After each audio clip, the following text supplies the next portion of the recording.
Welcome to NeedleXChange, where thread meets thought. Today I'm joined by Stephanie Kelly Clark, an American embroidery artist whose work turns the quiet beauty of homes and places into stitched stories. In this first part of our conversation, we talk about artful parenting, we talk about the beauty in the mundane, and we explore Steph's journey from painting to needlework. Steph opens up about her creative upbringing, her kids' artistic inclinations, and the tug-of-war between craft and fine art. This episode is a long time coming. I featured Steph in my book Push Stitchery back in 2010. I've been a massive fan of her effortless, stylish, beautiful needlework ever since.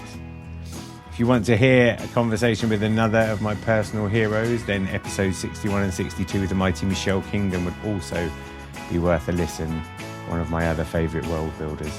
And don't forget, if you're enjoying NeedleXChange, please leave us a review on your podcasting platform of choices. That will definitely help spread the word. I'll be back next week with the second half of our conversation with Steph. But until then, enjoy the show.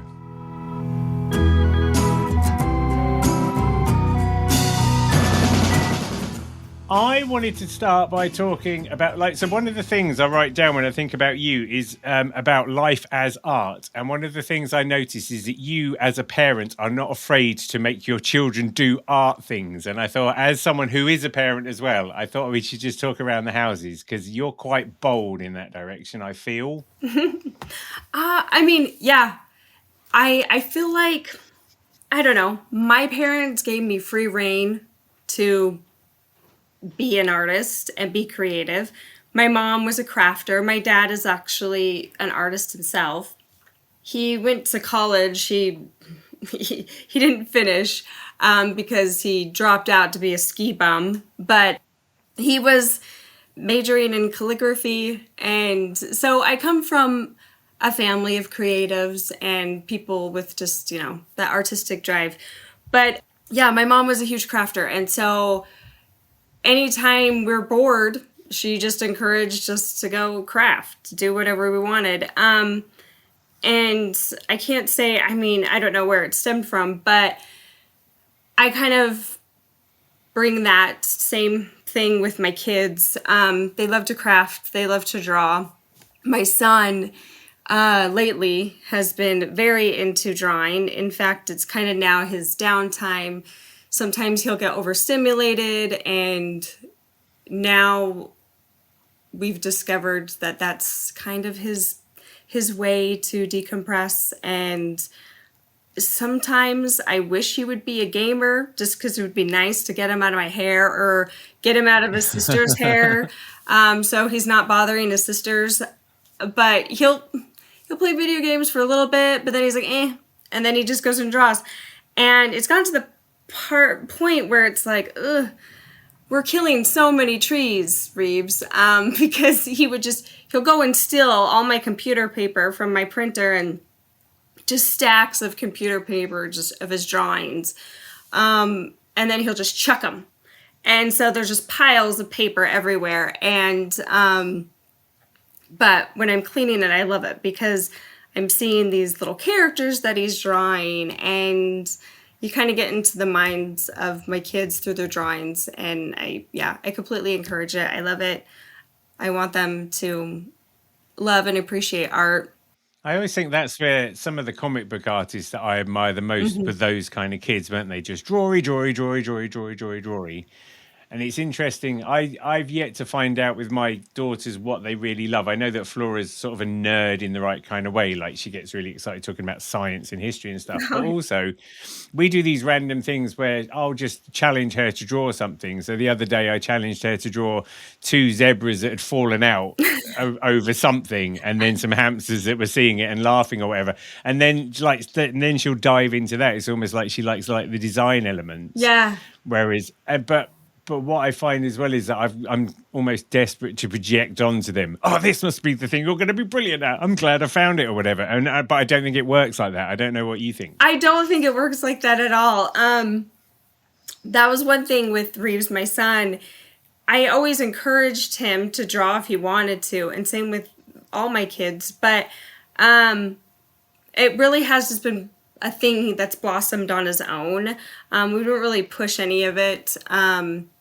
And when he is drawing. With me, I've never been one to be able to just draw a character. I was never really a doodler or a sketcher ever. Still am not really. My husband was though, and my son is very much like him. And my husband is hardcore comic booker, and growing up, he was always drawing his characters that he would do, and from out of their minds, and me, I'm like, no, I need references. And so I would find myself telling my son, hey, here's a picture of the Ninja Turtles, you can copy it. And he really, he has, as he's gotten older, will like find references to copy and learn, but I love his ability to be able to draw what he remembers from memory. Like, he'll draw Optimus Prime from memory, and of course he doesn't get some things right, but it's kind of mind-blowing that I guess it's a good way to practice. Yeah. And you quite like getting involved in, I see often, well, what I'm thinking of is there's been times when I've seen you as a family dressed up in certain ways, but it feels like this thing happens maybe more than the average. Like, you guys are quite up for we're a family dressed like this thing, or we have become an art thing all of a sudden, or whatever. It seems like do your kids have any say in the matter? Are they up for it? As they've gotten older, yes, they have a say. But for a long time, it's like every Halloween, we're going to be a group effort. We're going to be a group costume. But my son definitely, as he's gotten older, he's like, Mom, I want to be a Wolverine. And he wants the cheap store-bought stuff. And I have to make it very clear that in my household, we have handmade costumes. And I will make everything from scratch, even though I cannot sew. I will glue. I will do whatever I can. And that had kind of become this little tradition, especially as with me and my girls, this tradition to have like group costumes. The last couple of years, or this year, was the first year where I finally let them just be what they wanted to be. I still have ideas in my mind for next Halloween that I'm going to insist on me and my girls dressing up like. But yeah, dressing up, costumes, that's always been a big thing for me growing up and my family. Dress-ups have always been a thing. I have a twin sister who is a costume designer. Okay. And that's just always been Halloween. We take very seriously costumes. Anytime we can dress up. In my 20s, I was part of this group of women who would do these photo shoots, and it was really just a chance to dress up and be silly and have fun. So that is one thing that's always been a big thing of mine.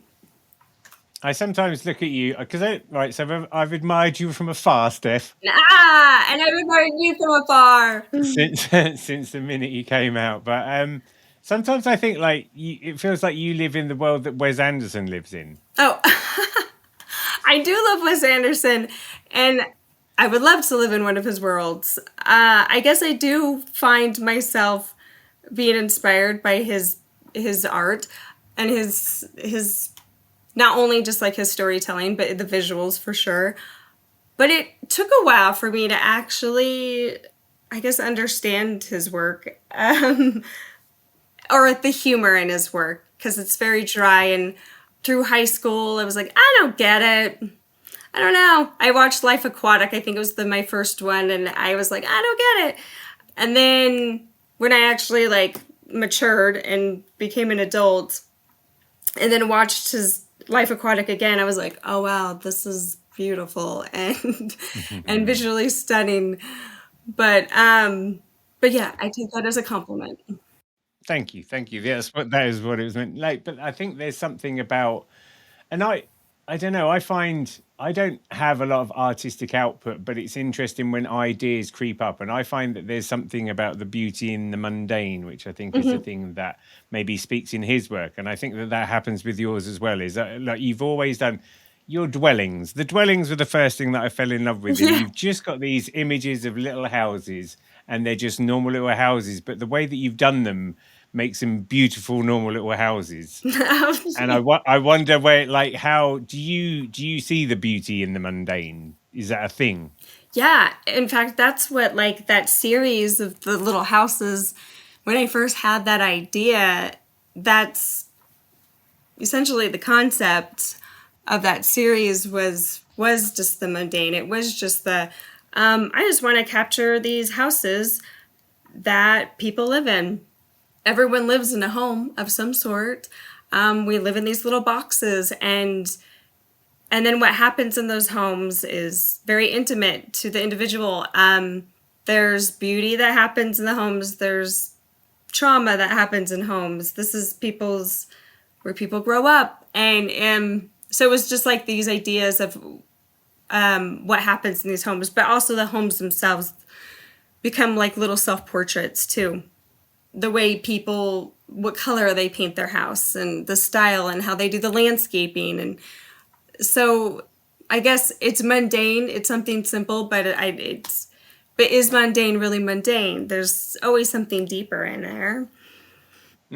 Yeah, it's like that parable, isn't it, of the guy who's hanging on a vine off a cliff, and below him there's a tiger circling or whatever, and there's a mouse chewing the vine, and he sees a strawberry and he eats it. Yeah. It's a strawberry, but it's the best strawberry in his entire life. Like that's the point, isn't it? Yeah. For us to appreciate the beauty in everything. Yeah. Exactly. Annoyingly, you managed to do it with about 4 satin stitches in a way that whenever I do a presentation and I include your slides, I'm like, you can see how Stephanie Kelly Clark makes these pictures of houses, but I cannot explain to you how Stephanie Kelly Clark makes these pictures of houses. Because it's sort of effortless, and yet it isn't. I'm really interested in how you can tell me, what you can tell me about how you do those things. Well, I mean, I think it's funny that you say that, because I'll have that same reaction to other artists when I see them do work. I would say, oh, it's just as simple as this.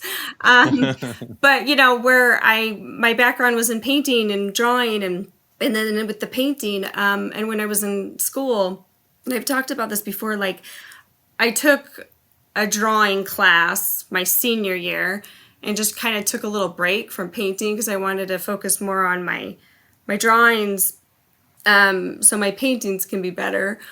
But then I ended up getting a sewing machine and doing a bunch of contour line drawings on my sewing machine and playing around with that. And I loved it so much. And that kind of quickly ventured into embroidery work. And, I talk about painting with the thread. And I just use my painting background to paint with the thread. I lay it out like a palette. It's the same exact process as when I'm painting. If I'm painting, I put out my colors that I'm going to be using and mixing them. And the nice thing about thread is there's not time spent mixing on a palette. The colors mix themselves as I lay them down. I usually sketch out the image beforehand.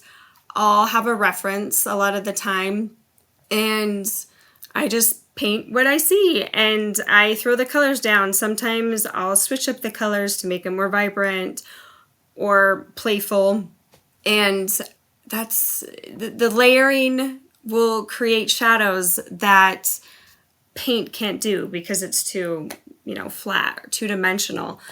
I love that there's texture in there. And even when I was a painter with my oils, I would make it very thick with texture. And I don't have to do that with the thread. I can layer it. I can make it come off the canvas. And that's another thing that's kind of hard when it comes to photographing my work. I think every fiber artist probably deals with that. Especially when I used to apply for shows more often.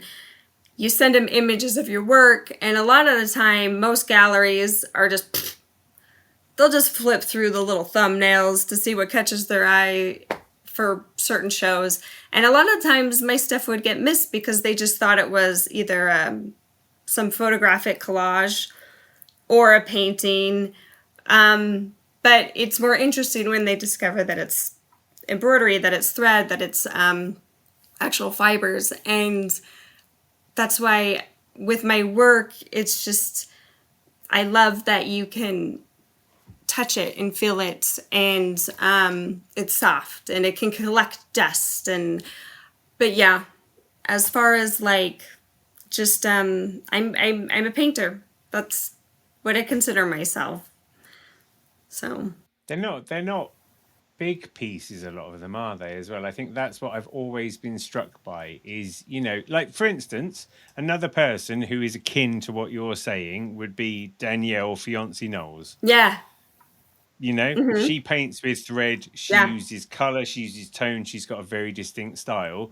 You two aren't a million miles away from each other, but it's like yours has got it's not quite the right phrase. Her volume's on 11 and yours is in about 3 in terms of the amount that goes on. Like your editing of pieces, your placement of just an object within the space that you're stitching it on. All of those things are the lightness of it all.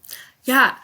It's one of those things that as an artist, sometimes these decisions you make are subconsciously based off just how you're feeling it looks and what you want and the feel you want to go for it. And I feel like a lot of my decision making visually, I want to keep it simple because I want to keep the focus on, I guess, the main concept or the image, and I don't want things to take away from it, or I don't want to muddy it up like I would a painting. Keep it simple, and with that simplicity, keep it modern. And I think too, for a long time, and I've learned to, I guess, make myself uncomfortable by making it a little more busy and crazy. Because for a long time, I know a lot of us fiber artists have to deal with this, that fight with craft versus fine art. And if I make it too muddled, like, will it start looking more crafty and less contemporary art?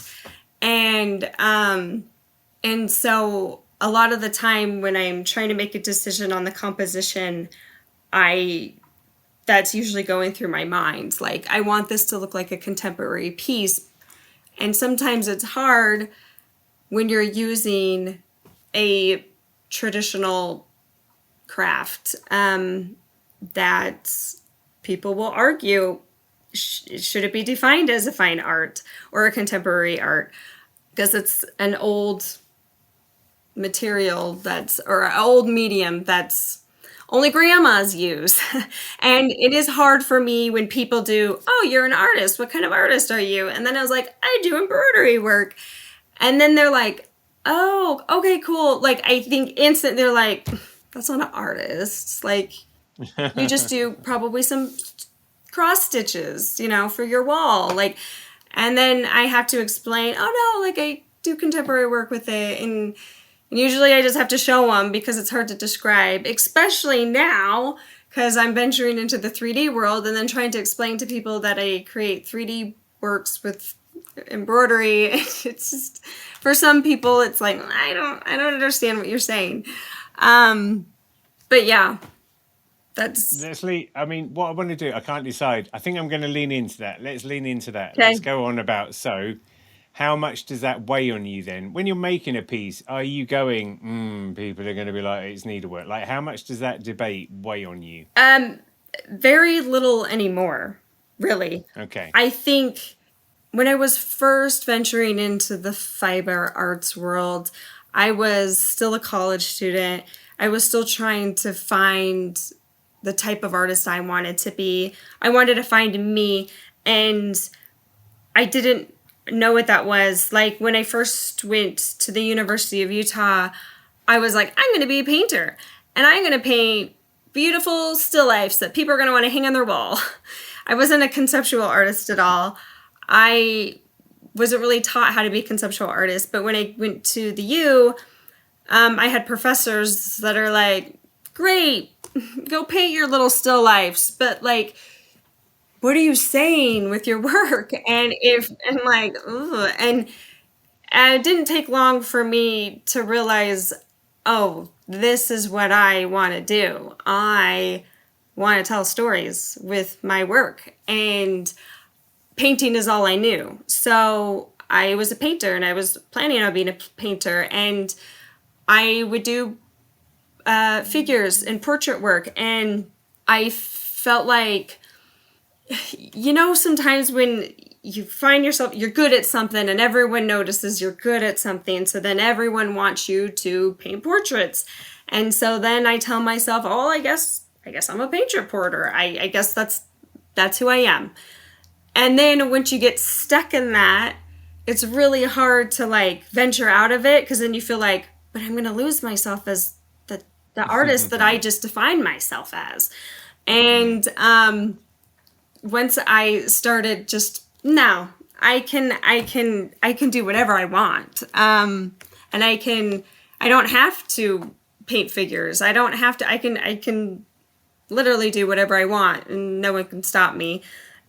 Also, I kept wanting to evolve in my work, because my husband always says, and I like to quote him, he always says, if you're not evolving, then you're Thomas Kincaid.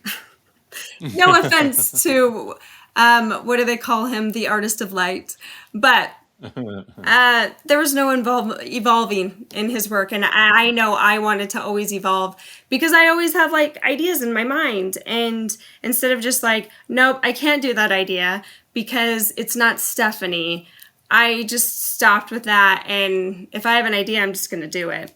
And then I discovered, even if you look at all my work, even if I go back into my early years of college and I lay it all out, even though it's completely different mediums, it's all still very Stephanie. And I noticed there's just something in my style that will always shine through, no matter what the concept is or what the medium is. So, yeah. Did you, when you started doing, so I'm curious actually, because you said that just you doing drawing, you were at uni, and then suddenly you decided to just try some stuff with a sewing machine. Yeah, well, actually, I was a little smart ass in school. I think my professors liked me, but they're also kind of like, okay, whatever, Steph, because I would just do my own thing. And I had, one professor, he would want us to do these collages in our painting class. It was actually a figure class, a figure structure class. And we'd have our model up there. And for like 2 weeks, he wanted us just to collage.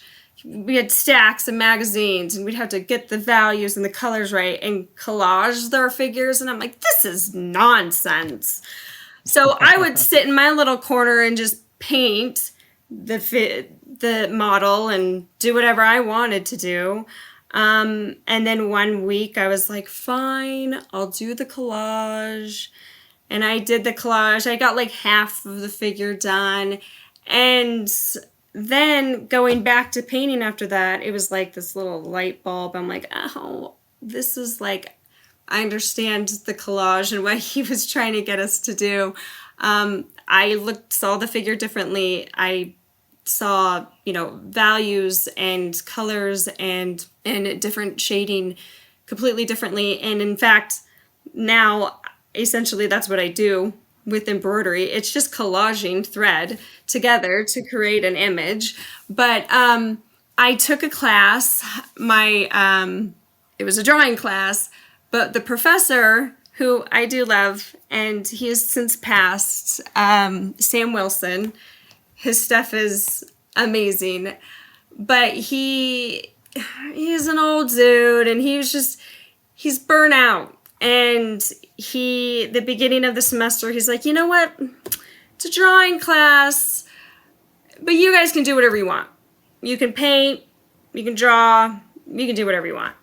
And I was a little biffed because I was like, no, it's a drawing class. I came in here to practice my drawing. So then I was like, screw it. I'm just going to do all my drawing on my sewing machine. And it kind of just to be a little brat, but it was something I ended up loving. And it was the jump into my fiber arts world. So thanks, Sam Wilson, for being a slacker professor that semester.